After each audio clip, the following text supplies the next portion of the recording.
चलिए फ्रेंड्स, तो आप सभी को अपना यूट्यूब चैनल हम्बल टीच में फिर से एक बार स्वागत है। आप लोगों के लिए आज हम लेकर आ गए हैं संस्कृत क्लास 10th का मॉडल प्रेस्टिक सेट, जो आप पूरी तरह से इसको याद कर लीजिएगा।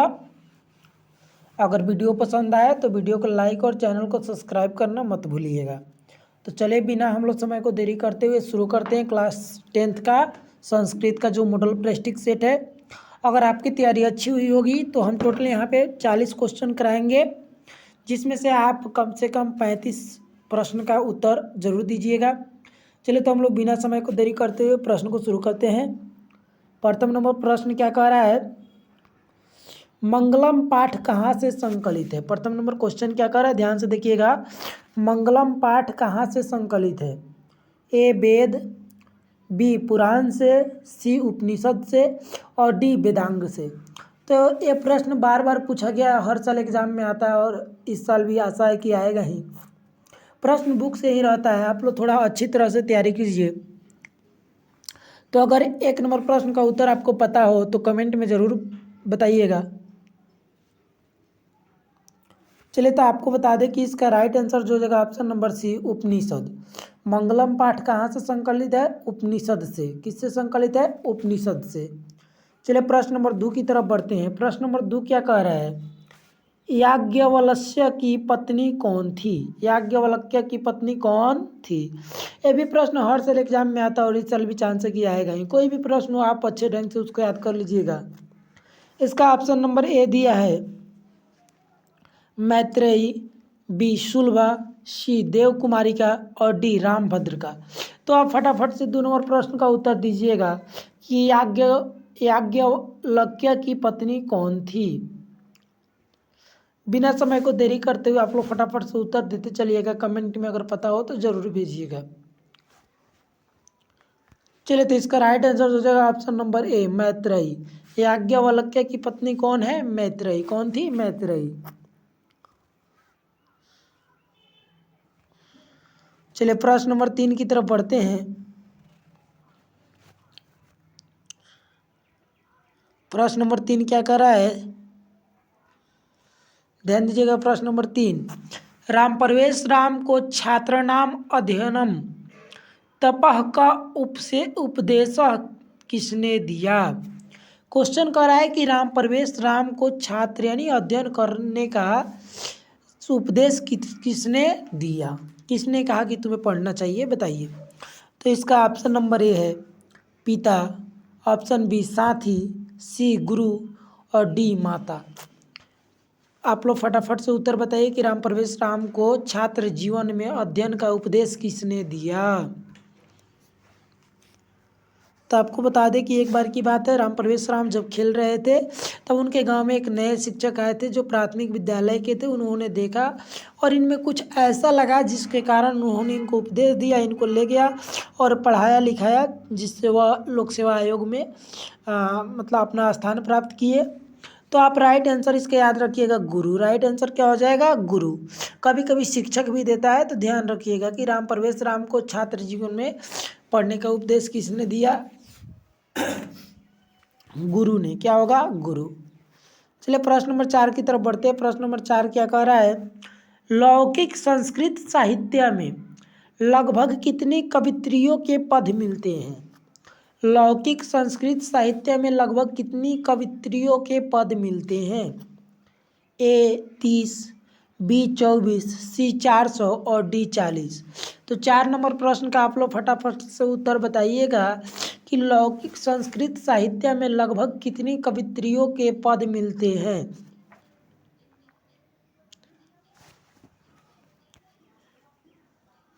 चलिए इसका राइट आंसर हो जाएगा ऑप्शन नंबर डी 40। क्या हो जाएगा, ऑप्शन नंबर डी 40। चलिए 5 नंबर प्रश्न की तरफ बढ़ते हैं। प्रश्न नंबर 5 क्या कर रहा है, ध्यान दीजिए।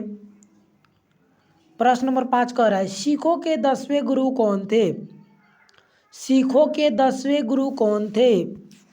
ए गुरु नानक, बी तेग बहादुर, सी गुरु गोविंद सिंह और डी गुरु रामदास। तो 5 नंबर प्रश्न का उत्तर सभी लोग दीजिए कि सिखों के 10वें गुरु कौन थे। सिखों के 10वें गुरु कौन थे। तो आप सब किसी को पता होगा इसका आंसर, शायद इसका राइट आंसर जो हो जाएगा ऑप्शन नंबर सी हो जाएगा, गुरु गोविंद सिंह। सिखों के 10वें गुरु कौन थे? गुरु गोविंद सिंह। चलिए प्रश्न नंबर 6 की तरफ बढ़ते हैं। प्रश्न नंबर 6 क्या कह रहा है? बनावटी आलस दिखाकर कौन भोजन ग्रहण करने आए थे? बनावटी आलस दिखाकर कौन भोजन ग्रहण करने आए थे? ए विद्वान, बी मूर्ख, सी धूर्त और डी जानकार। तो आपको सब किसी को पता होगा, अगर ढंग से अध्ययन किए होंगे, अच्छी तरीके से अध्ययन किए होंगे बुक को, तो आप सब किसी को पता होगा कि बनावटी आलस्य को दिखाकर कौन भोजन ग्रहण करने आए थे। चलिए तो आपको बता दें इसका राइट आंसर होगा ऑप्शन नंबर सी, धूर्त। कौन आए थे? ऑप्शन नंबर सी, धूर्त लोग आए थे। चलिए प्रश्न नंबर 7 की तरफ बढ़ते हैं। प्रश्न नंबर 7 क्या कह रहा है? भारत महिमा पाठ का प्रथम पद किस पुराण से संकलित है? भारत महिमा पाठ का प्रथम पद किस पुराण से संकलित है? Option A Vishnu Purana, option B Bhagavat Purana, option C Narad Purana और ऑप्शन डी गरुड़ पुराण। तो फटाफट से आप लोग उत्तर दीजिए। 7 नंबर प्रश्न का सभी लोग फटाफट से उत्तर दीजिए बाबू कमेंट में। तो आपको इसका राइट आंसर बता दें, विष्णु पुराण। राइट आंसर क्या होगा? ऑप्शन नंबर ए विष्णु पुराण। चलिए प्रश्न नंबर 8 की तरफ बढ़ते हैं। प्रश्न नंबर 8 क्या कह रहा है? भारत में किस लेखिका का उल्लेखित मिलता है? महाभारत था वहाँ पे। महाभारत में किस लेखिका का उल्लेख मिलता है? ए गार्गी का, बी मैत्रेयी का, सी सुलभी का और डी यमी का। तो फटाफट से सभी लोग प्रश्न नंबर 8 का उत्तर दीजिए। महाभारत में किस लेखिका का उल्लेख मिलता है?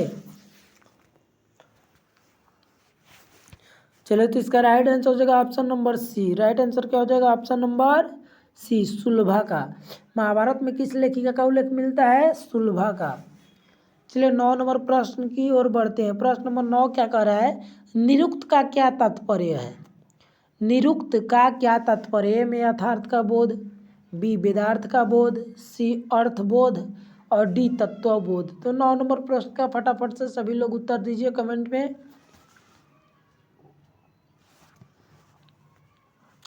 एक क्वेश्चन भी इम्पोर्टेंट है। चलिए इसका राइट आंसर होगा ऑप्शन नंबर बी, वेदार्थ का बोध।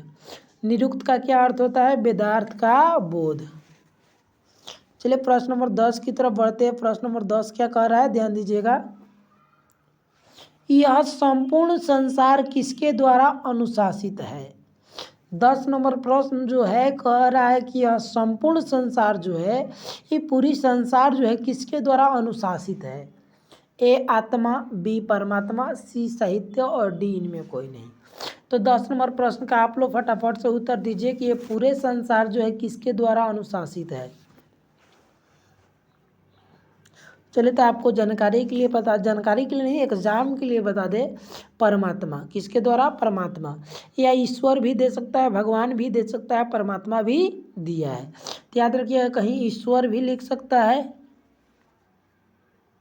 कहीं भगवान भी लिख सकता है, कहीं परमात्मा भी लिख सकता है। चलिए तो 11 नंबर प्रश्न की तरफ बढ़ते हैं। प्रश्न नंबर 11 क्या कह रहा है? इंद्र ने कर्ण से छल क्यों किया? इंद्र ने कर्ण से छल क्यों किया? ऑप्शन ए कृष्ण की सहमति के लिए, ऑप्शन बी कौरव को जिताने के लिए, ऑप्शन सी अर्जुन के सहायता के लिए और ऑप्शन डी पांडव को हराने के लिए। तो आप लोग फटाफट से बताइए कि इंद्र ने कर्ण से छल क्यों किया? तो आपको इसका राइट आंसर बता दें, ऑप्शन नंबर सी, अर्जुन की सहायता के लिए। किसके सहायता के लिए? अर्जुन की सहायता के लिए। चलिए प्रश्न नंबर 12 की तो और बढ़ते हैं। सत्यमेव जयते किस उपनिषद का मूल मंत्र है? प्रश्न नंबर 12 कह रहा है सत्यमेव जयते किस उपनिषद का मूल मंत्र है? ए ईशावास्य उपनिषद, बी बृहदारण्यकोपनिषद, सी मुंडकोपनिषद और सी कठोपनिषद। तो तो 12 नंबर प्रश्न का सभी लोग फटाफट से उत्तर दीजिए। अब हम लोग यहाँ से प्रश्न को थोड़ा तेजी में करेंगे हल। चलिए, तो इसका राइट आंसर आपको बता दें, ऑप्शन नंबर सी, मुंडकोपनिषद। चलिए 15 नंबर प्रश्न की तरफ बढ़ते, 13 नंबर प्रश्न की तरफ बढ़ते हैं। 13 नंबर प्रश्न है, शत्रुता को कौन बढ़ाता है? शत्रुता को, दुश्मनी को कौन बढ़ाता है? ए स्वार्थ, बी परमार्थ, सी परोपकार और डी अहिंसा।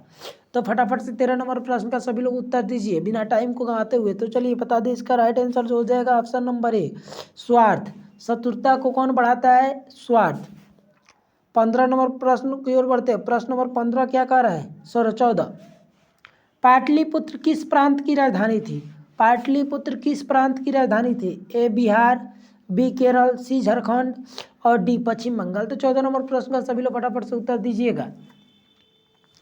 तो आपको पता ही होगा कि इसका राइट आंसर क्या हो जाएगा, ऑप्शन नंबर ए, बिहार।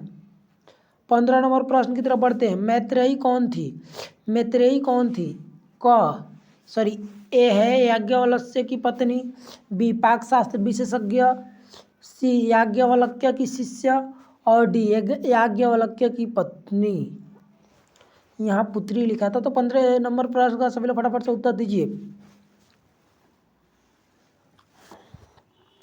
चलिए, तो आपको पता होगा, जस्ट हमने पहले कराया, इसका आंसर राइट हो जाएगा, याज्ञवल्क्य की पत्नी थी। मैत्रेयी कौन थी? याज्ञवल्क्य की पत्नी थी। चलिए प्रश्न नंबर 16 की तरफ बढ़ते। प्रश्न नंबर 16 क्या कह रहा है? गुजरात प्रदेश स्थित टंकरा नामक टंकरा किसका जन्म, टंकरा ग्राम किसका जन्म स्थल है? ए स्वामी विवेकानंद, बी स्वामी बिरजानंद, सी स्वामी दयानंद और डी स्वामी, इनमें से कोई नहीं, सॉरी डी नंबर, इनमें से कोई नहीं। तो 16 नंबर प्रश्न का सभी लोग फटाफट से उत्तर दीजिएगा। गुजरात प्रदेश में स्थित टंकरा नामक ग्राम किसका जन्म स्थल है? तो इसका राइट आंसर आपको बता दें कि राइट आंसर हो जाएगा option number C. Right answer कौन सी हो जाएगा? राइट आंसर हो जाएगा option number C, Swami Dayanand का। चलिए प्रश्न नंबर 17 की तरफ पढ़ते हैं। प्रश्न नंबर 17 क्या कह रहा है?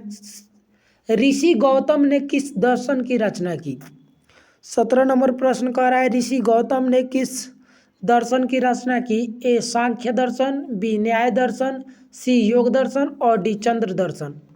तो 17 नंबर प्रश्न का सभी लोग फटाफट से उत्तर दीजिए। ऋषि गौतम ने किस दर्शन की रचना की? इसका राइट आंसर हो जाएगा ऑप्शन नंबर बी, न्याय दर्शन। चलिए प्रश्न नंबर 18 की तरफ बढ़ते हैं। प्रश्न नंबर 18 क्या कह रहा है? पटना नगर की पालिका देवी कौन है? ए में शीतला देवी, बी काली, सी पटन देवी और डी गौरी। तो 18 नंबर प्रश्न का सभी लोग फटाफट से उत्तर दीजिए।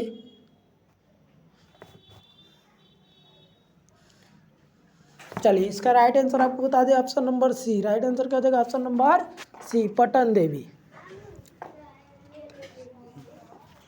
चलिए प्रश्न नंबर 19 की तरफ बढ़ते हैं। प्रश्न नंबर 19 है, वास्तव में अशांति किसके कारण है? वास्तव में अशांति के कितने कारण हैं? प्रश्न नंबर 19 की तरफ बढ़ते हैं। प्रश्न नंबर 19 क्या कह रहा है? वास्तव में अशांति के कितने कारण हैं?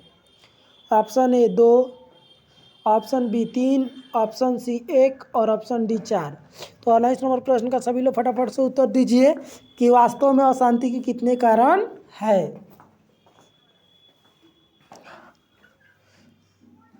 तो आपको राइट आंसर इसका जो हो जाएगा option number A. Option number A, 2 कारण है। वास्तव में अशांति के कितने कारण हैं? 2। चलिए प्रश्न नंबर 20 की तरफ बढ़ते हैं। प्रश्न नंबर 20 क्या कह रहा है? अर्पित विग्रह द्रव्य का भक्षण कौन कर रहे थे?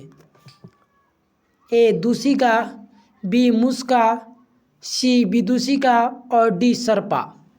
तो 20 नंबर प्रश्न का फटाफट से आप लोग उत्तर दीजिए। चलिए राइट इसका आंसर हो जाएगा बी मुस्का। कौन हो जाएगा? बी मुस्का।